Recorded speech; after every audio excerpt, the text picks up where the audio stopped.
आज भी बहुत से लोग उस काम में लगे हैं, आगे भी होंगे, लेकिन कुछ बुनियादी बातें हमको समझनी चाहिए। छत्तीसगढ़ के लोग बहुत तब्बू हैं, ये मेरी शुरू से शिकायत है। और जब मैं ऐसा कहता हूं आपकी ओर उंगली उठा के, तो 3 उंगलियां मेरी तरफ भी उठती है। ये कुदरत का नियम है, मैं भी शायद उनमें शामिल हूं। अधिकतर मैं सोचता हूं कि हमें तब्बू होना चाहिए या नहीं होना चाहिए, तो मेरा मन विद्रोह करता है। मैं एक ऐसे पिता का पुत्र हूं जो जीवन में तब्बू नहीं थे, लोग उनसे डरते थे, वो हिंसा में भी विश्वास करते थे, इस अर्थ में कि अन्याय नहीं सहते थे। लेकिन हम एक अच्छे इलाके के, सुसभ्य इलाके के लोग हैं, सुसंस्कृत इलाके के लोग हैं। यहाँ के ग्रामीण जिस तरह के हैं, हमारे देहाती भाई गांव के रहने वाले जिस तरह के हैं, ऐसा हिंदुस्तान के बहुत कम हिस्से में होता है, देखने को मिलता है। एक दूसरा, हमें इस बात की फिक्र करनी चाहिए कि हमारी आर्थिक स्थिति कैसी है। छत्तीसगढ़ की टीम हम मारते हैं, हम अपने हाथों से अपनी पीठ ठोकते हैं, जगह जगह ऐसे चुने हुए शब्द और ऐसे वाक्य बोलते हैं जिसमें ताली जरूर बटे, लेकिन हाथ खाली रहे, हमें कुछ मिलना नहीं चाहिए, ना मिल सके। ध्यान दीजिए कि छत्तीसगढ़ की जो कुदरती संपत्ति है किसके हाथ में है। आज हमारे छत्तीसगढ़ की जो भौगोलिक संस्कृति है, कुदरती संपत्ति है, हमारे जितने भी स्रोत हैं आय के, वो किनके हाथ में है? वो छत्तीसगढ़ियों के हाथ में तो नहीं है, वो और कहीं है। तीसरी बात है कि छत्तीसगढ़ है क्या? हम किसे छत्तीसगढ़ कहते हैं? छत्तीसगढ़ भूगोल है, छत्तीसगढ़ इतिहास है, छत्तीसगढ़ कोई समाजशास्त्र है, या छत्तीसगढ़ कोई प्रतीति है, कोई अनुभूति है, या छत्तीसगढ़ कोई ऐसी चीज है जो हमारी आत्मा में है। इस इलाके का भूगोल, इस इलाके की संपत्ति, इस इलाके की संस्कृति का इतिहास में एक अलग तरह से वर्णन किया जाएगा।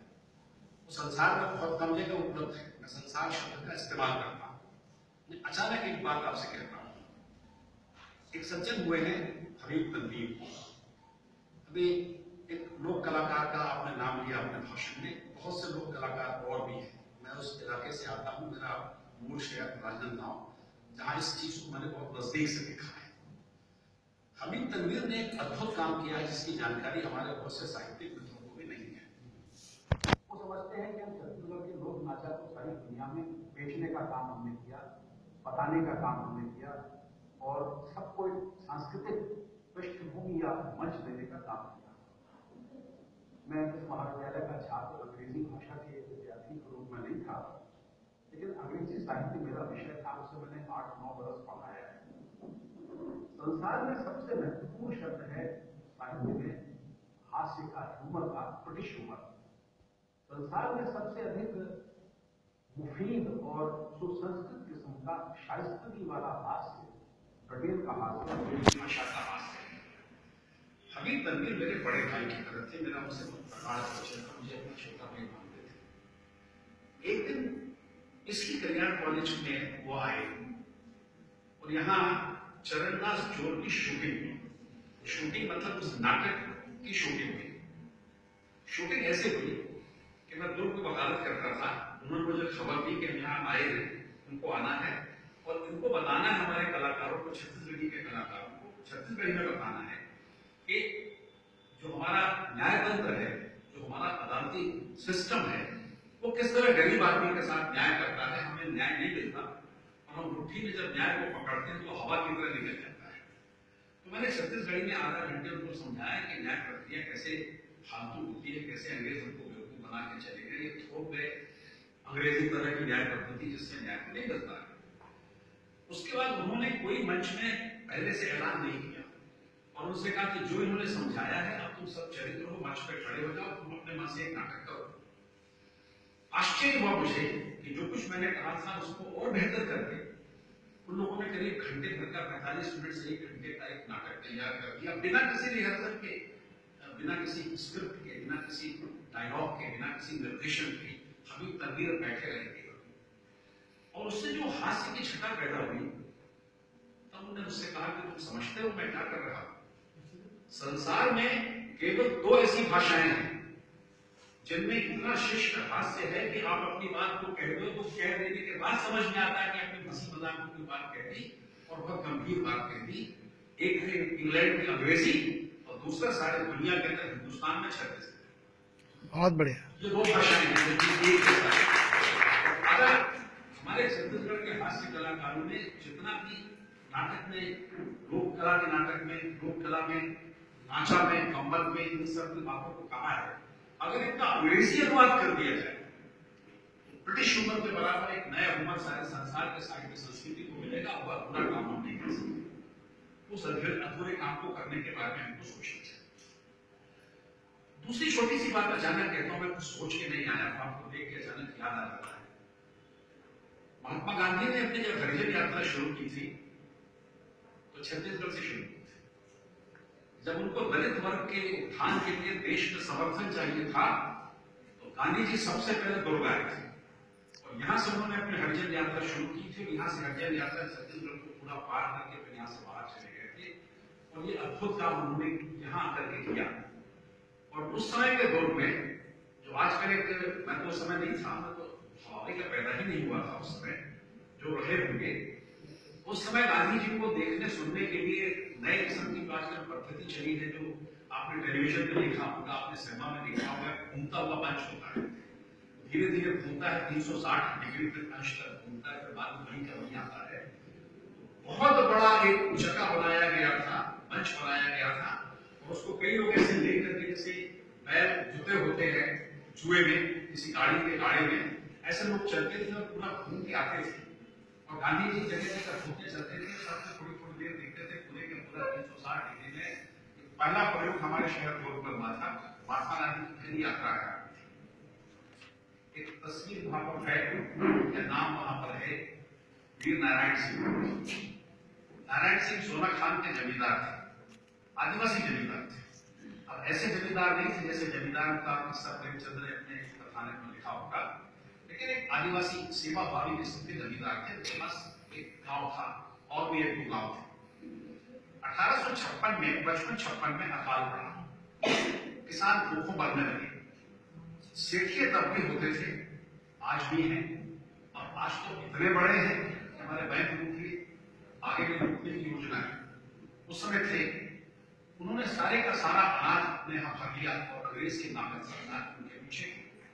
नारायण सिंह ने कहा कि आप अपना अनाज इन किसानों को दे दो, मेरी जवाबदारी पर, मेरी गारंटी पर, और जितनी भी मेरी खेती होगी, जितनी भी आगे इसमें से अनाज पैदा होगा, वो अगले साल उसके बाद जितना भी होगा मैं आपका सारा अनाज ब्याज के साथ चुका दूंगा। लेकिन उन्होंने इस बात को नहीं माना और अंग्रेज ने पूरी ताकत उनके पीछे झोंक दी। लिहाजा नारायण सिंह को सड़क पर आकर लड़ाई करनी पड़ी। उस लड़ाई में स्वाभाविक लोग पराजित हुए। उस जगह उनका अंतिम संस्कार हुआ, उस जगह उनको शहादत मिली जहां रायपुर का जय स्तंभ है। और ये बात दिसंबर के महीने में 1856 में हुई। जिस दिन नारायण सिंह ने यह आंदोलन किया था, दो बातें, उस दिन तक मंगल पांडे ने 1857 का या झांसी की रानी लक्ष्मीबाई ने आंदोलन नहीं किया था। देश में अंग्रेजों के खिलाफ स्वतंत्रता की पहली लड़ाई का सूत्रपात छत्तीसगढ़ में हुआ है। बाकी जगह राजनीतिक कारणों से हुआ है, हमने आर्थिक कारणों से किया है। आर्थिक बराबरी की समझ छत्तीसगढ़ के एक आदिवासी जमींदार को 1856 में थी। ये बात हमको 2016 देखते देखते समझनी चाहिए कि वो आदमी जब इतनी बड़ी बात कर सकता तो हम उसकी नहीं करेंगे। यहाँ पर मैं छत्तीसगढ़ कल्याण जो मूल तौर से शैक्षणिक समिति है, सांस्कृतिक समिति है, मैं आपसे अनुरोध करना चाहूंगा, आपको बताना चाहूंगा, हमें अपने नौजवान बच्चों के लिए रोजी रोटी का प्रबंध करना चाहिए। मैं इस लड़ाई में आपका साथ देने को तैयार हूं, मैं इस लड़ाई को लड़ा करेगा। आवश्यक नहीं कि हम किसी बड़े आदमी की नौकरी करें, केवल नौकरी मांगना छत्तीसगढ़ के लोगों का अधिकार या उनका एक तरह से भविष्य नहीं है, एक तरह से उनकी नियत नहीं है। ऐसे बहुत से ठेके हैं। छत्तीसगढ़ की उर्वरा धरती से कोयला निकाला जाता है, छत्तीसगढ़ की धरती से लौह अयस्क निकाला जाता है, छत्तीसगढ़ की धरती से वनोत्पाद निकाले जाते हैं। ये सारे ठेके करोड़पतियों को दिए जाते हैं। सरकार की ठेका देने की नीति को हमको चुनौती देनी चाहिए। ये चुनौती हमको अदालत में केवल नहीं देनी चाहिए, हमको जन आंदोलन के जरिए देनी चाहिए। हमारी धरती, हमारी संपत्ति, हमारा अधिकार सब कुछ छीनकर बाहर के मुल्क को दिया जा रहा है। एक ऐसा वक्त था जब भिलाई स्टील प्लांट में झाड़ू, सूपा, टोकनी, जूते ये सब भी बाहर से पूरे के पूरे आते थे, यहाँ कुछ होता नहीं था। तो छत्तीसगढ़ के लोगों को केवल भाषाएं जोड़ने के आधार पर हम खुश करते रहे कि हमारा छत्तीसगढ़ महान है, महान वीरों की संतान है, देखो उसने ऐसा किया, देखो उनका दिल में चला गया। हम तो चले गए, वो तो इतिहास के लोग हैं। वो इतिहास जब हमको प्रेरणा नहीं दे सकता वो कूड़ा है। जो इतिहास हमको प्रेरणा दे के आगे बढ़ने की ताकत दे वो हमारे हाथ की मशाल है। जो पीढ़ी अपने बुजुर्गों का सम्मान नहीं करती वो उस पीढ़ी का कोई भविष्य नहीं होता। हमें उसे प्रेरणा तो लेनी चाहिए, लेकिन प्रेरणा लेने के साथ साथ हमको चुप बैठने की जरूरत नहीं है। हम लोग तो उस उम्र के दौर में आ गए हैं, ठाकुर साहब बड़े उससे पढ़े थे। अगर मैं जीवित रहा आप सबके आशीर्वाद से मृत्यु में पहुंचा तो मैं भी ऐसा कहूंगा कि मेरी सुपरशन अच्छी हो गई है। मैं भी बहुत सी बात बोलने लग गया हूँ, मैं कमजोर पड़ रहा हूँ, लेकिन जब तक जीवित हूं तब तक कमजोर नहीं होना चाहिए। आपको इस बात का भी एहसास होना चाहिए, इस बात को समझना चाहिए। याद करिए छत्तीसगढ़ की साहित्य संस्कृति के लोग यहाँ बैठे, एक भाषा को लेकर हम कुछ गलत विवाद करना चाहते हैं। हम कहीं न कहीं छत्तीसगढ़ी भाषा को लेकर, छत्तीसगढ़ी बोली को लेकर कुछ इस तरह के आग्रह कर रहे हैं जिससे केंद्रीय हिंदुस्तान में हमारी ताकत कमजोर हो रही है। मतलब बख्शी मेरे आधार थे, उनकी स्मृति में चूंकि सरकारी छोटा सा पद मुझे एक बार मिल गया था तो मैंने बख्शी समिति का निर्माण सरकार से करवाया है। वो मेरे पिता के गुरु थे, मैं उनका सहकर्मी था।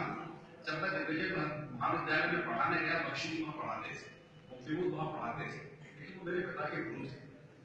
बख्शी जी ने, सुंदरलाल शर्मा ने, रामदयाल तिवारी ने, मुकुट प्रसाद पांडे ने, लोचन प्रसाद पांडे ने और समय के तमाम लोगों ने छत्तीसगढ़ी भाषा में साहित्य नहीं लिखा, उन्होंने हिंदी में लिखा। इस बात को रेखांकित करने की जरूरत है।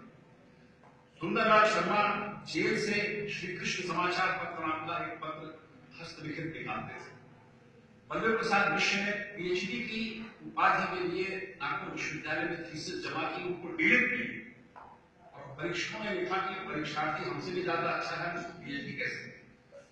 बख्शी जी ने हिंदी गद्य के आचार्य के रूप में हमारा एक इतिहास पढ़ा है छत्तीसगढ़ का। 26 साल के बख्शी जी ने एक पोस्ट कार्ड के ऊपर उस समय के सबसे बड़ी पत्रिका सरस्वती की संपादकीय के लिए आवेदन पत्र किया और उसके मालिक संपादक महावीर प्रसाद बेदी इलाहाबाद के स्टेशन पर उनको लेने आए कि आपने जो पत्र लिखा है इससे ऐसा लगता है कि आपने संपादन की ताकत है। निराला जी, सुमित्रानंदन पंत, महादेवी वर्मा, रामकुमार वर्मा और इस तरह के तमाम जो हमारे छायावाद के बड़े कवि हैं, इनकी रचनाओं को बख्शी जी संपादित करते थे, एक बार छापते नहीं थे और कहते थे रचना ठीक नहीं। ये मुकुटधर पांडे थे जिन्होंने छायावाद नाम का शब्द दिया हिंदी साहित्य में। उनकी कविता पूर्वी के प्रति छायावाद की पहली कविता बेलवा रोड से निकलने वाले माधवराव सप्रे के संपादन में, जो आजकल सुधीर शर्मा ने जिसका प्रभाव लिया हुआ है छत्तीसगढ़ में, वो भारत की पहली साहित्यिक आलोचनात्मक और बौद्धिक पत्रिका की रूप में दुर्गम इलाके से निकली। वो हिंदी गद्य के आचार्य थे। पहली कहानी उन्होंने एक तरह से लिखी, टोकरी द मिट्टी। हमारे यहाँ साहित्य संस्कृति को दिशा देने वाले लोग थे, लेकिन उन्होंने छत्तीसगढ़ी भाषा में लिखा क्योंकि वो हिंदुस्तान को खड़ा करना चाहते थे, वो हिंदुस्तान के अंदर अपनी अहमियत को पैदा करना चाहते थे। इसलिए बौद्धिक इशारे में केवल आपसे बात कर सकता हूं, उस तरह की सभा नहीं थी। छत्तीसगढ़ कोई तालाब नहीं है, ये बहती हुई नदी है। हमको किस तरह अपना सरोकार देश के अंदर रखना चाहिए कि हमको हिंदुस्तान पहचाने कि छत्तीसगढ़ के लोग ऐसे दुर्गम इलाके के रहने वाले लोग नहीं है। बहुत से दिल्ली के जो लोग हैं वो इस तरह की बात करते हैं, हाँ वही इलाका जहाँ आदिवासी हरिजन दलित बहुत से रहते हैं, इस तरह का नहीं है। छत्तीसगढ़ एक आधुनिक प्रदेश है। छत्तीसगढ़ में इतनी समझ है कि वो हिंदुस्तान में दुनिया के साथ एक साथ चल सकता है। डॉक्टर रिछाड़िया ने इतनी ज्यादा चावल की किस्में पैदा की हिंदुस्तान में किसी ने नहीं, कौन जानता है उनके बारे में। हमारे डॉक्टर ने जितने यश पैदा किए, वकीलों ने यश पैदा किए। रविशंकर शुक्ल ने संविधान सभा में हिंदी भाषा को लेकर जो भाषण दिया है, उससे बेहतर भाषण तो किसी ने नहीं दिया। जवाहरलाल नेहरू ने भी नहीं दिया। गांधी जी ने विद्या मंदिर योजना उनके मुकाबले में शुक्ल जी ने रखी। गांधी जी की बुनियादी तालीम के मुकाबले उस विद्या मंदिर योजना का समानांतर हिंदुस्तान में ढूंढने से नहीं मिलता है। ऐसा नहीं कि हमारे यहाँ कुछ काम करने वाले लोग नहीं थे। स्वामी विवेकानंद 2.5 बरस रायपुर में, 2.25 बरस रहे। विवेकानंद ने हिंदी छत्तीसगढ़ में सीखी है। विवेकानंद को ईश्वर के दर्शन चिल्फी घाटी में हुए पहली बार अपने 13 साल की उम्र के अंदर। इस पवित्र धरती का अपना एक इतिहास रहा है। ये हमारे सब महापुरुष हुए। आपको आश्चर्य होगा जान के, मुझे गौरव होता है कि पवन दीवान मेरे छात्र थे। पवन दीवान को संस्कृत पढ़ाने और पढ़ने और उस तरह के आंदोलन में ढकेलने का श्रेय जिस नाचीज को है आजाद के बीच उठना है। मैंने उनको पढ़ाया, मेरे विद्यार्थी थे, बहुत प्रिय विद्यार्थी थे। अंग्रेजी भाषा ये मैं बोली सबको धोखा दी कि मैं भी उसको छोड़ने वाला, हालांकि मैं तब छोड़ नहीं पाया। अंग्रेजी में दिल्ली में इतना पड़ता है, आदमी हिंदी में कुछ सुनता नहीं है, लेकिन पवन दीवान ने बात को मानी और लोगों से उसी तरह का रिश्ता है। मेरे नाना जी की बहुत तारीफ अभी कुंवर सिंह ठाकुर जी ने की, बद्र प्रसाद जी मिश्र, हम उनके चरणों में बैठकर सीखते थे। ये सब कुछ गौरव हमारा है, लेकिन आगे हमें क्या करना है? हमें आगे करने के लिए अपना संघर्ष करना है। हम वोट में बिक जाते हैं, हम किसी नेता के पीछे घूमते हैं, हम उसे पैसे मांगते हैं, हम एहसान उनका अपने ऊपर मानते हैं, हम अपनी ताकत को नहीं पहचानते। हमारी एक राजनीतिक ताकत हमारी अस्मिता के साथ जुड़कर होना चाहिए। सब कुछ हमारा लुट रहा है, हमारे नौजवान बच्चों का भविष्य नहीं डूबना चाहिए। अगर नौजवान बच्चों का भविष्य डूबेगा तो भाषण देने से क्या होगा? ये तो शब्द है, उड़ जाएंगे हवा में। मैंने मुख्यमंत्री से बात की है, अगर आप चाहें तो मैं आपके साथ हर समय चलने को तैयार हूं, अगर आप चाहें तो हर समय मुकदमा लड़ने को भी तैयार हूं, हर समय लिखने को तैयार हूं, बोलने को तैयार हूं, जो कहें करने को तैयार हूं। लेकिन छत्तीसगढ़ के आर्थिक स्रोतों पर छत्तीसगढ़ के नौजवानों का भीख मांगने का अधिकार को स्वीकार नहीं करता। मैं केवल नौकरी से संतुष्ट होने वाले व्यक्तियों में नहीं है, उन आर्थिक स्रोतों पर हमारा अधिकार होना चाहिए, हमारी सरकारी समितियों का होना चाहिए, हमारे बेरोजगार बच्चों का होना चाहिए, हमारे नौजवान बच्चों का होना चाहिए। पहली बात, अगर हम आर्थिक दृष्टि से मजबूत नहीं होंगे तो छत्तीसगढ़ी अस्मिता का आंदोलन कितने दिन चलाएंगे और क्यों चलाएंगे? मैं अच्छी तरह से नजदीक से जानता हूं कि रामेश्वर प्रसाद मिश्रा जी को, कुंवर सिंह ठाकुर जी को ये महाविद्यालय बनाने में, यहाँ शिक्षा का प्रसार करने में, हमारे और बहुत से साथियों को आज हमारे बीच में नहीं है, ईश्वर को प्यारे हो गए।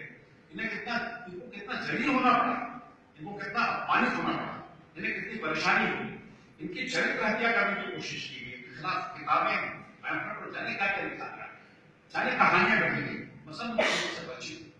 लेकिन कितनी की परेशानी हो, कितनी की तकलीफ हो, अगर लक्ष्य आपका सही है तो आप उस काम करने में आगे बढ़ सकते हैं।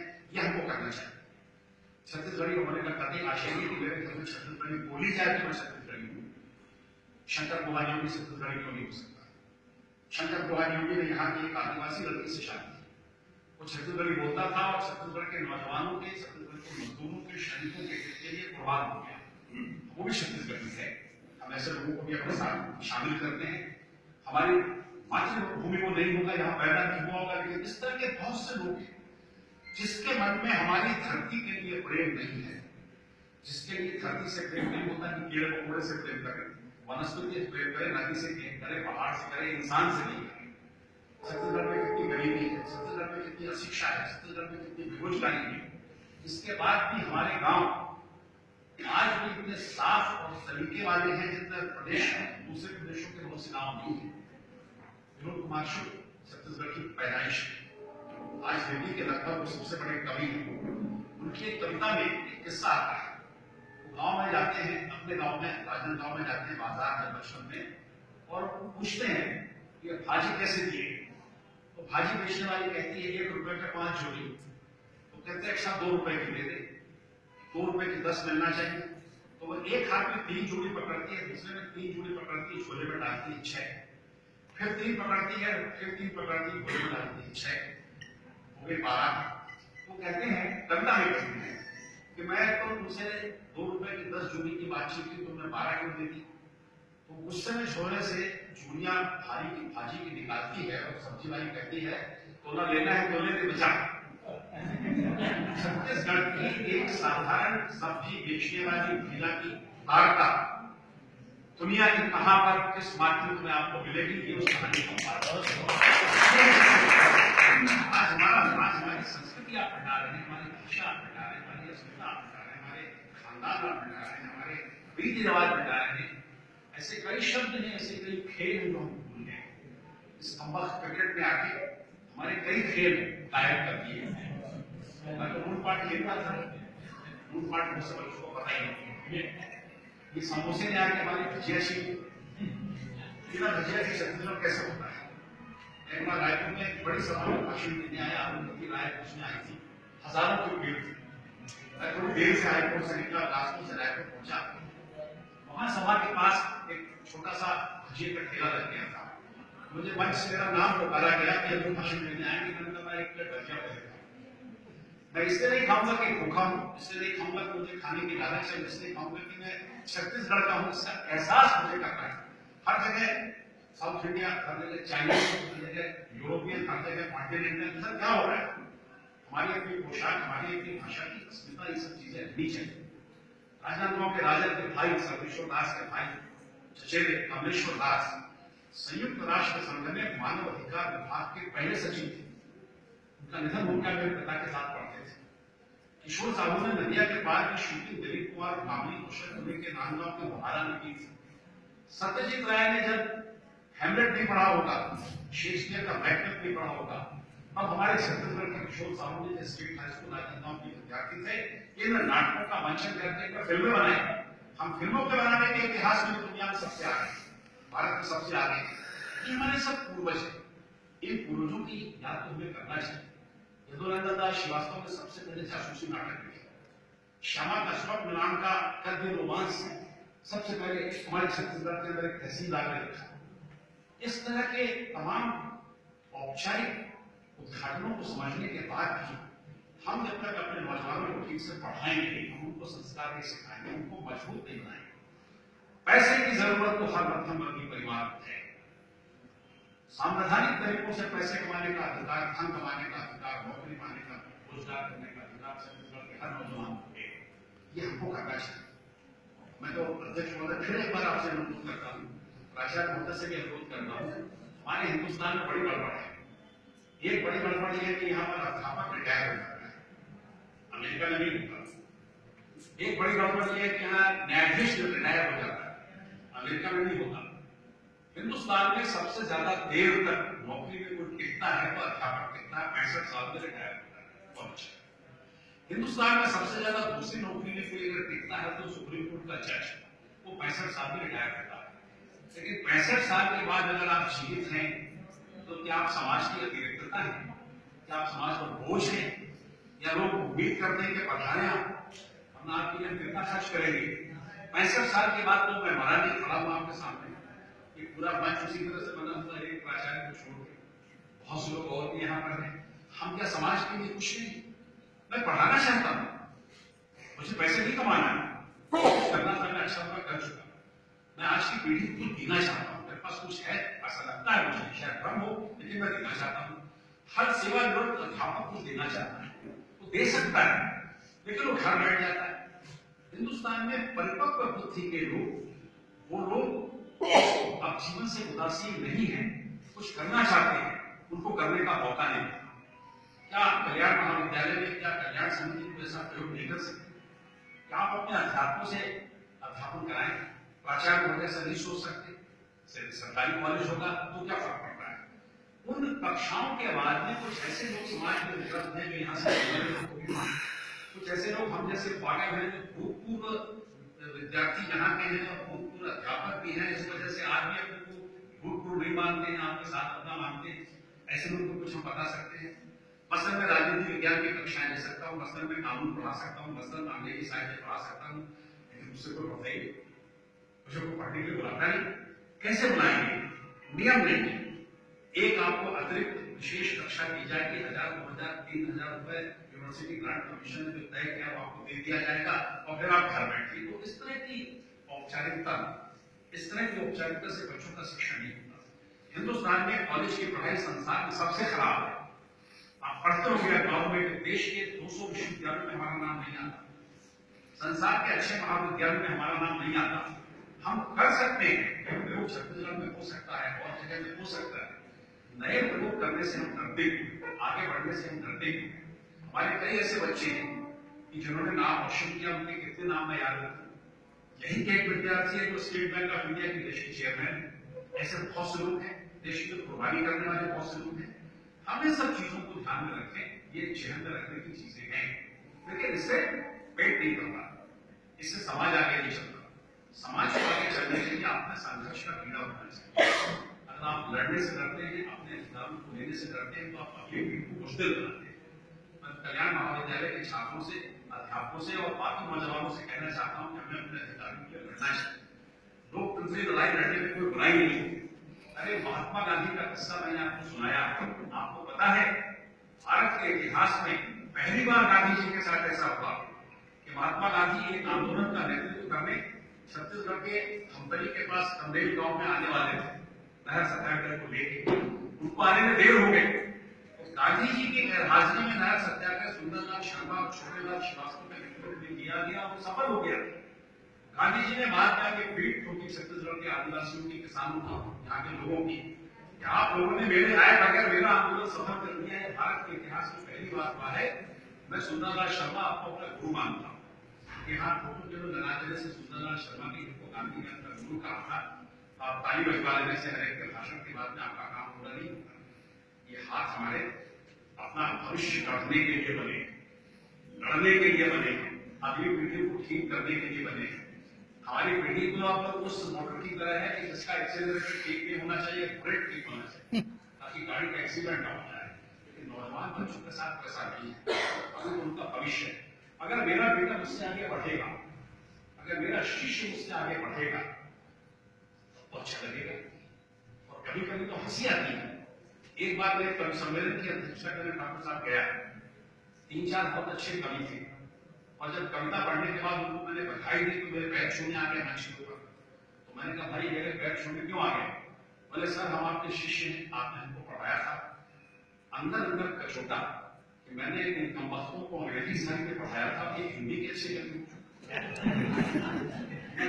जो कुछ यहाँ बोल रहा हूँ उसका इस तरह से अर्थ मान दीजिएगा। मैं समझता हूँ कि मैंने एक पूरी कक्षा ले ली।